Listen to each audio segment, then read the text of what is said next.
the conversation in this country about aging and death and memory loss and that whole thing is something we shy away from. And this was so sweetly done. And what I found inspiring is the message is kind of, no, don't die until you die. Just keep inspiring people by staying out there in the world, and you still have something to contribute. And just the fact that you are still up there and doing something and contributing is also an inspiration to younger people. It means you don't have a shelf life. You can continue to be, contributing to society no matter how old you are.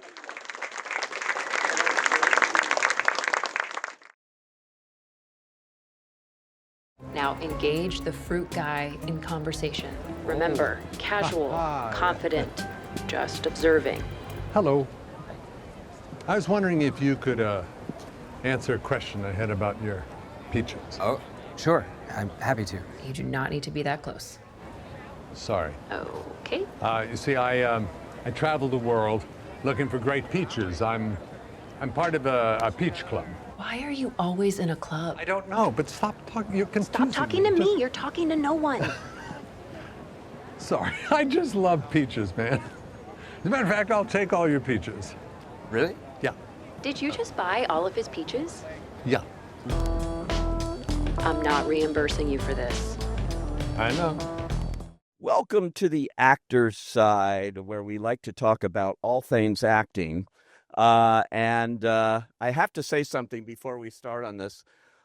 Ted Danson, I think, is in the Guinness Book of World Records, or should be, because he has done more regular roles on television series than anybody in history. 12 different shows you've been a regular on. Wow. Wow. In your career. That's pretty amazing. And that set a record. Is that true? That is true. Oh, wow. That's cool. And it's because I've been lucky enough to be around amazing writers. Yeah. Sorry, I just came from work, so I'm all of a sudden. And guess what? He's shooting the second season of this show. With my wife, Mary Steenbridge, and playing my love interest. So it's like amazing. Wow. Spoiler alert. How did you get her to do it? She loves Mike Shore. So yeah. You actually met Mary working on a movie. Did. Pontiac Moon, was it? We don't mention the name of the film. The film was one of those movies where the dialogue was so good that you didn't pay attention to the fact that all of a sudden there was no third act. So we call it a lovely first date. Thank you, Sherry Lansing. That's a Paramount. Okay. Yeah. Well, we're right near Paramount here tonight where we're doing this, but we're at Netflix, and Netflix, this show has gone around the world instantly. I mean, how is it different than doing all the network stuff, obviously Cheers, Becker, on and on and on that you've done network-wise, and then, to do something on Netflix where it's a whole different ballgame? If something you do hits a chord, and it hits a chord on Netflix, it's a very powerful moment because it happens instantaneously all over the world. Cheers built over years, and when syndication happened to it, you could feel it, but it was this gradual thing you got used to. This was stunning and fun. Yeah. I should mention you were nominated for an Emmy all 11 seasons on Cheers. You've had 18 Emmy nominations, but all 11 seasons, but you didn't win finally until way in 7th or 8th season or something like that. Mm-hmm. That was No, it was that was kind of unusual, though. Yeah, I would. I'll wear these cufflinks. That'll do it. Nope. All right. I won't write a speech. I will write a speech. You go through all the shenanigans. Yeah. Here was the thing: the driving home in the car at night. You promise your kids that you're going to call them, and so every time it was, Daddy. No, not this time. But it's. We had a great time. It was fun. Good night. You have to be philosophical. The best thing about winning is you don't have to be philosophical. You can just say thank you, and it's very relaxing. Otherwise, you have to work hard being philosophical. But thanks for the loser. I mean, it's funny. Did you ever think, God, maybe I'm just never going to win for this show because you were so good, in and out, consistently, and as that show became a giant hit. I think it started off. It did not have big ratings in the. No, we were dead last one. It was 70. There were like 72 or something shows on the air. It was back during 3 networks and maybe then Fox.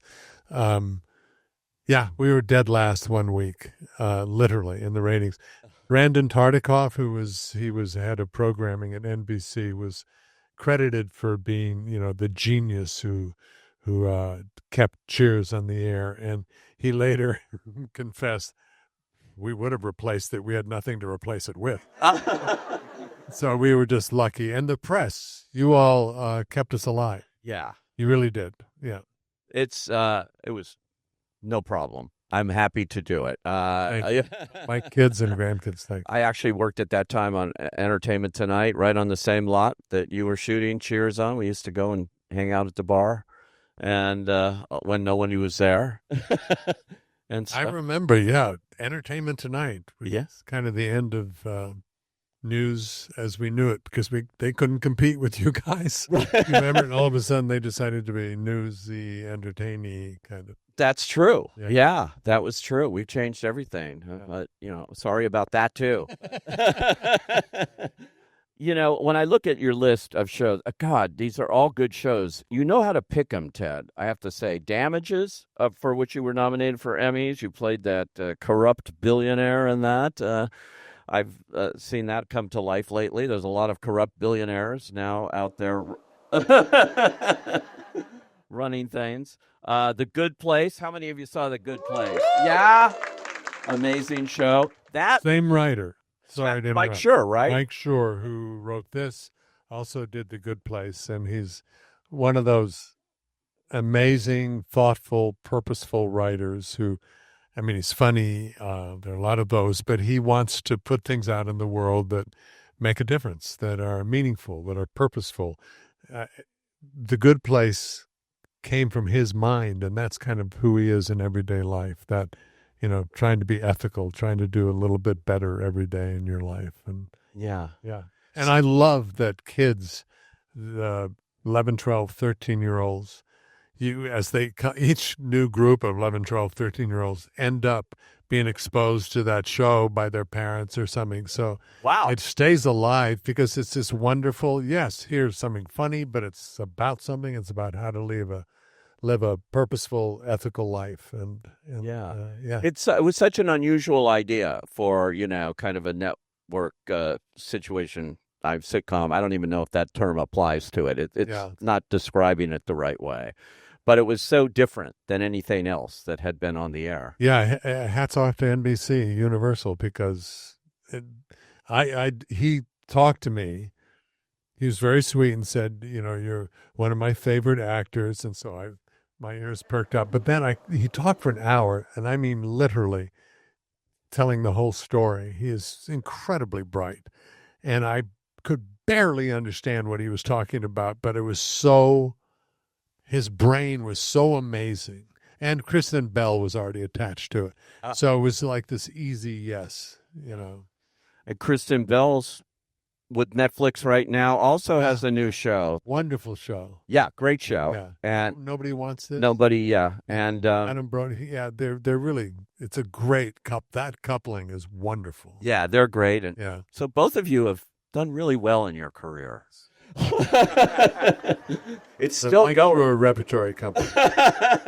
It's still going strong. Becker, I love Becker. Matt Weiner was who did Mad Men, was a writer Right, of that he was, show yeah. as well. Yeah. And CSI. How many remember Ted from CSI?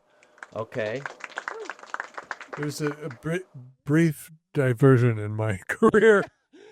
It was the hardest show I think I ever did. Hats off to the actors, the writers, the directors.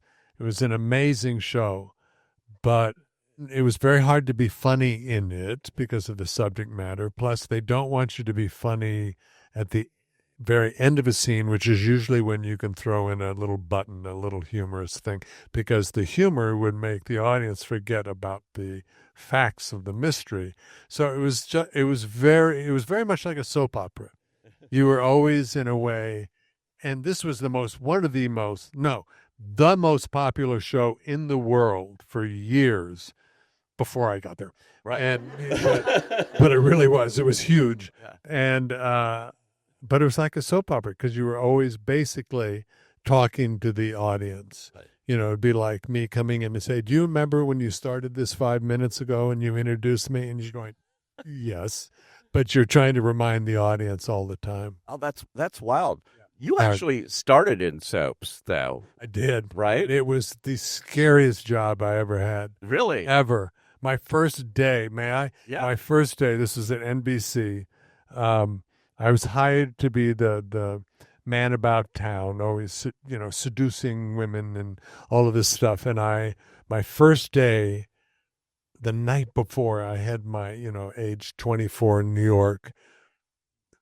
Nervous breakdown? No, but anxiety attack. Full-on anxiety attack. Wow. And I called this wise friend. He went, no, don't, because I was going, I can't, I just can't. He said, don't do that. Don't cut your nose off. So take a Valium and get up and go. Took a Valium to discover me and Valium do not do well. And I got up, and even as soon as I woke up, I was sheets of like Broadway news sweat. Could not stop perspiring. So I sat down opposite this actress who had been on the show for years and was calm and cool, and I was supposed to be making her nervous by coming on to her.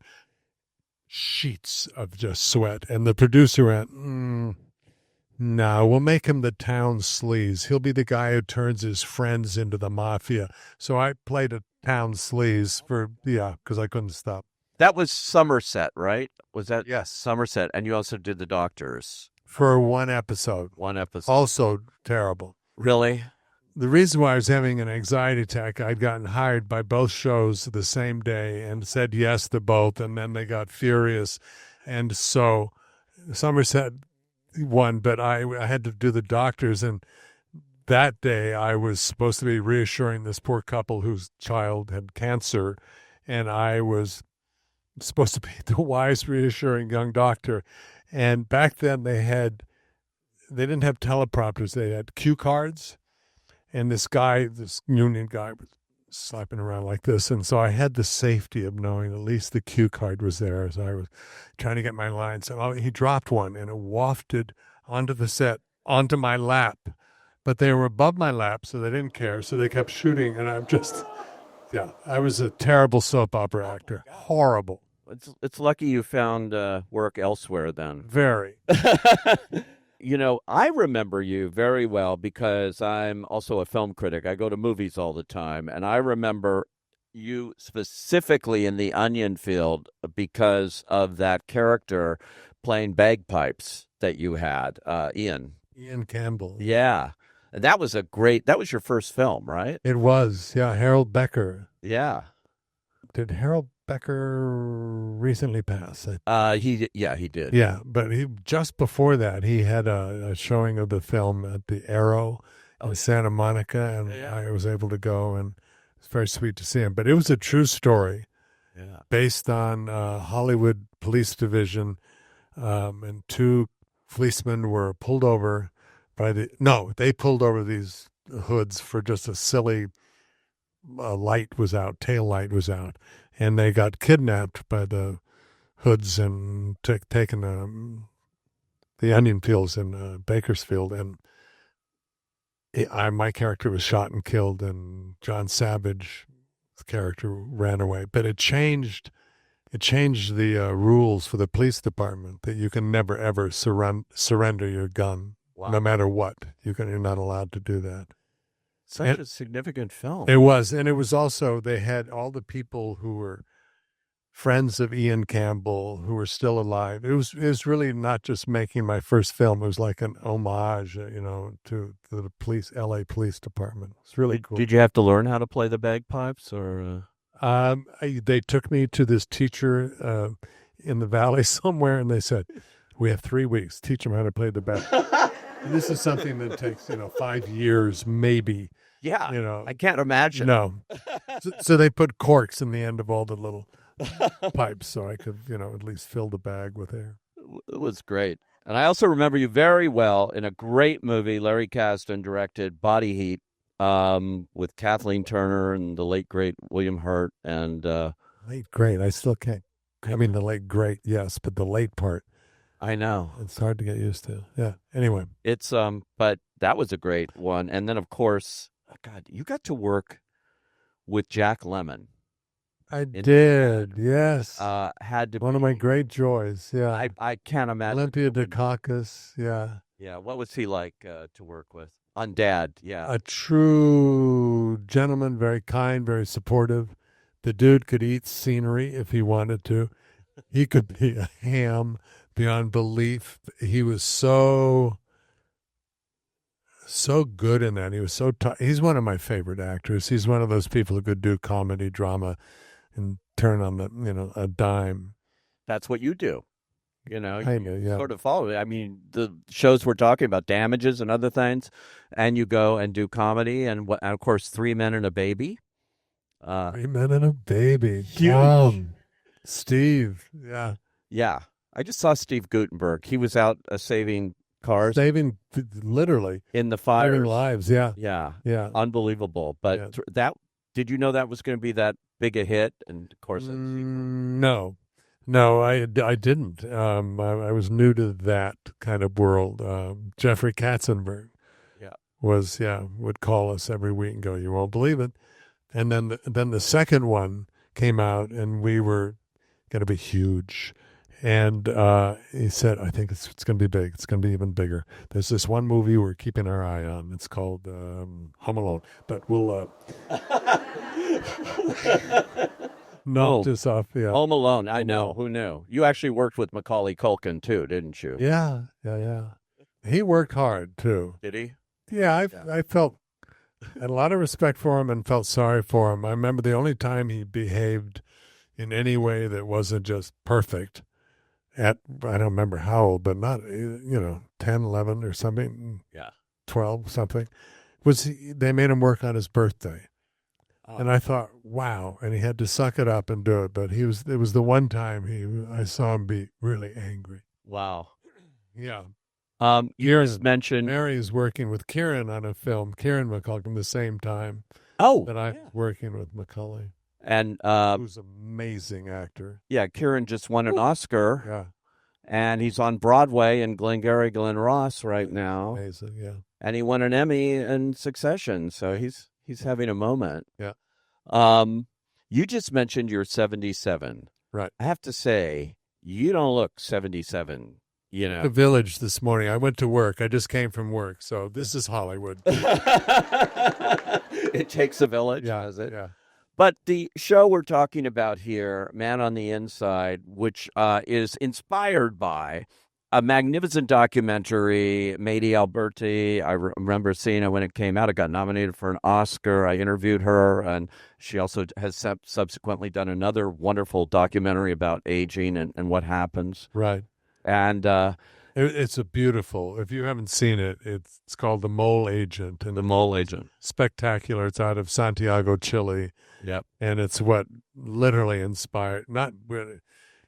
They wanted to make sure they had to change it to make it be able to be a series. So they added characters, but they kept the heart and soul of that show. When I heard they were doing a television, comedy series based on that movie, I couldn't imagine where it might go.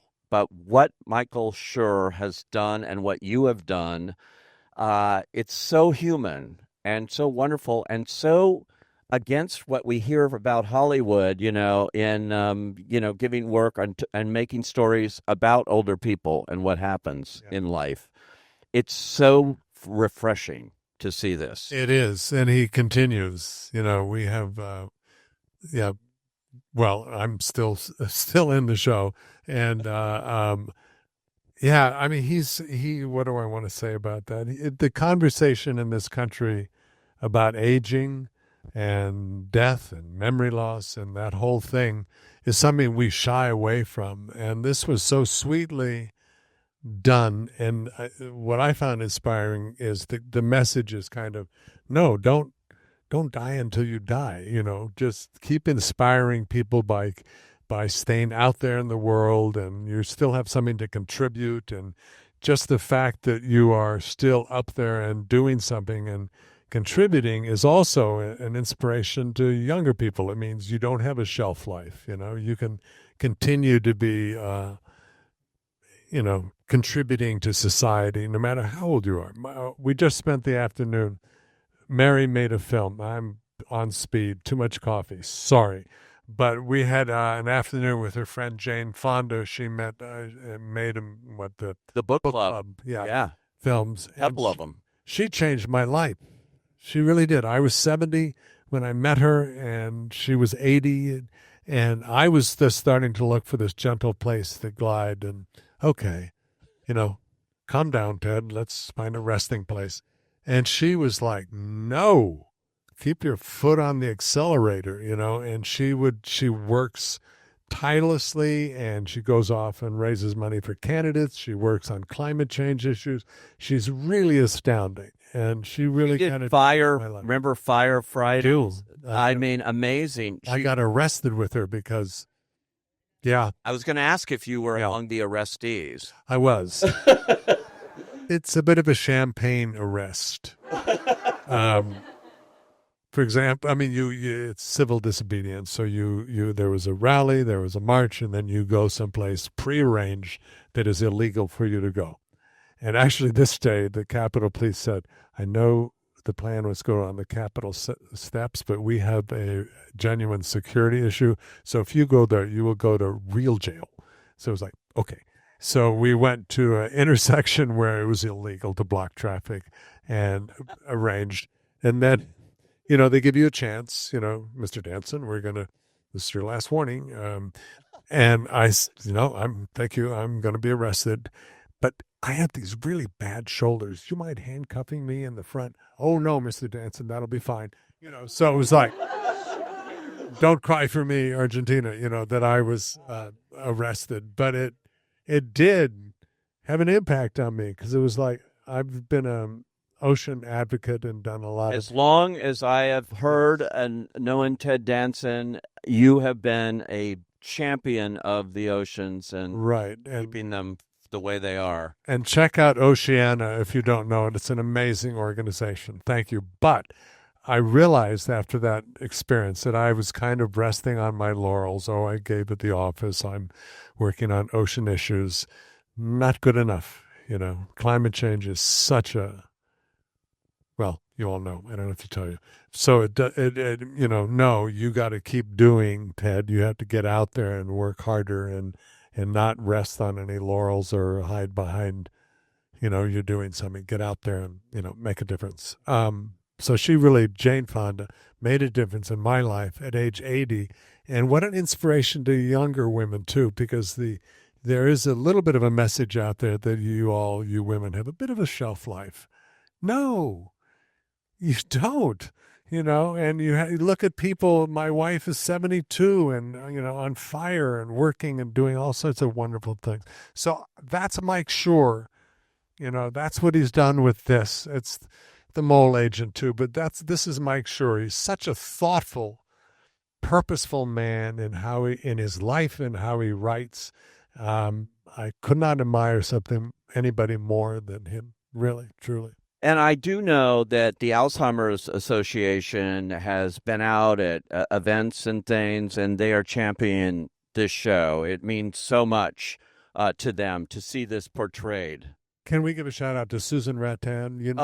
She's amazing. She was in L.A. Law, and she's playing someone with dementia here. Yes, and if she had a false note playing somebody who had memory loss and dementia, the audience would have gone, oh, great, you're making use of this very serious, condition, illness for the purpose of your drama. Screw you, kind of thing. And she was so spot on that people would come up to us afterwards, family members, and thank us. And just one short story of the effect of Mike Schur's work. A lady came up at a restaurant, and usually I have a kind of a pat way to be polite, nice, but I'm also eating, so you can cut it short a little bit. And for some reason I didn't. And she started to tell us this story. Her family lost a child recently, and their other child would not come out of their room. And for some reason, they started to watch the parents, started to watch A Man on the Inside, and stopped when they realized where it was going, went in and talked to the daughter and talked her into coming. So anyway, they got to watch together as a family and create community while, to deal with their grief. And she was just thankful and sweet. And that's kind of one of the messages of this piece is don't isolate, be part of a community, stay active, keep contributing, make things better, keep going. Isn't that the story of your career now, too? That you talked about Jane as an inspiration, personally and in every way, but also just like the fact that you just keep turning it out and working, and that keeps you young.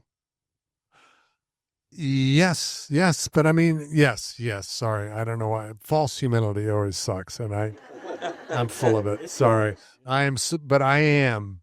Yes, I show up and whatever I've done. Yes, I am part of this equation, but it's also these amazing writers, some of them who you've mentioned, but it always starts with the written word. Then that brings in a director who's interested in a cast, and then you have a shot at doing something interesting, but it's really the writing. So I've been very lucky with writers. And Cheers, go back to the very beginning. You and I would not be sitting here if Cheers hadn't been the massive hit that it was. I was part of an ensemble. I was the tall guy. I was the bar owner, but Cheers was this brilliant ensemble. Yeah. So brilliant ensemble, brilliant writing. I got to play Sam Malone, and that's why everything else happened. I got so many up at bats because of Cheers. Yeah. So and people credit still to watch where it. it dues. They still love Cheers. In fact, George Wendt, I'm so sorry, he just last week he died, and what a great actor, and part of Still that sounds so strange. Yeah. To be saying that in front of an audience with a microphone, but yeah.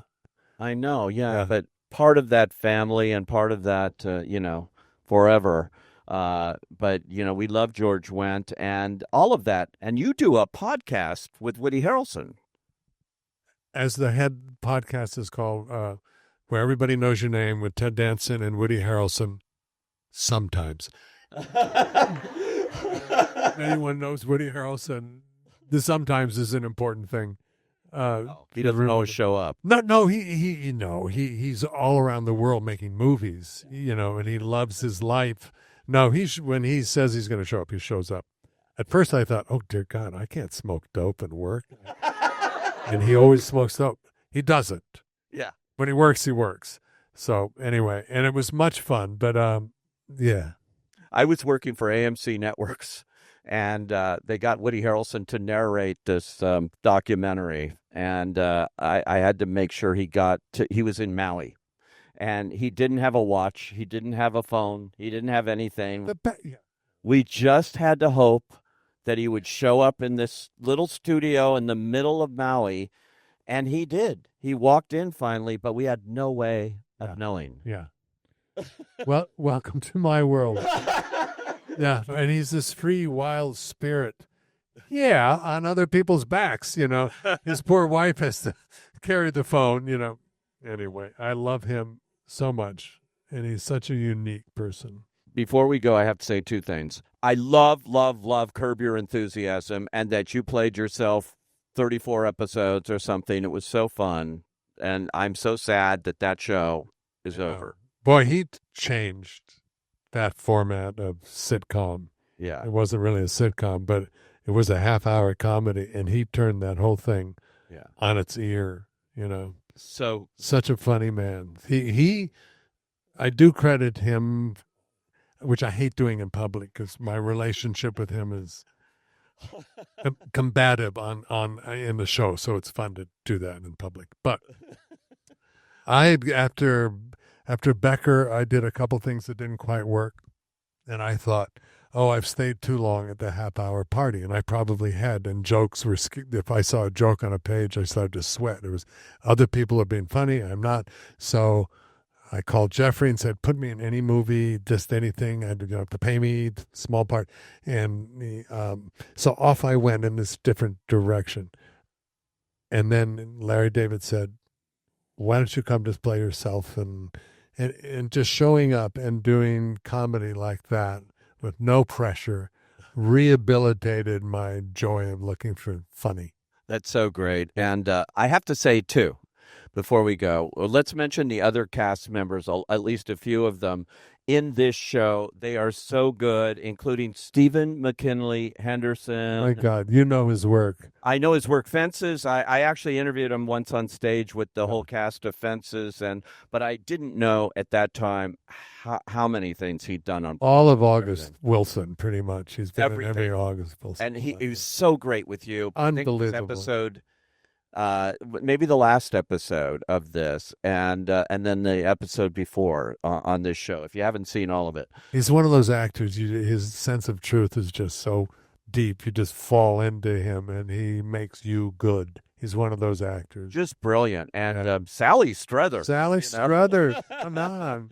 She's great in this, too. It's so great to see all Don Johnson. gets. And my God, the whole cast here that has been. Mary Elizabeth Ellis, who plays my daughter, is brilliant. She's great. Yeah. Yeah. Isla Richcreek. Yeah. Estrada plays the head of the private investigating firm. Yeah. And is brilliant. And everybody gets to grow and expand this year.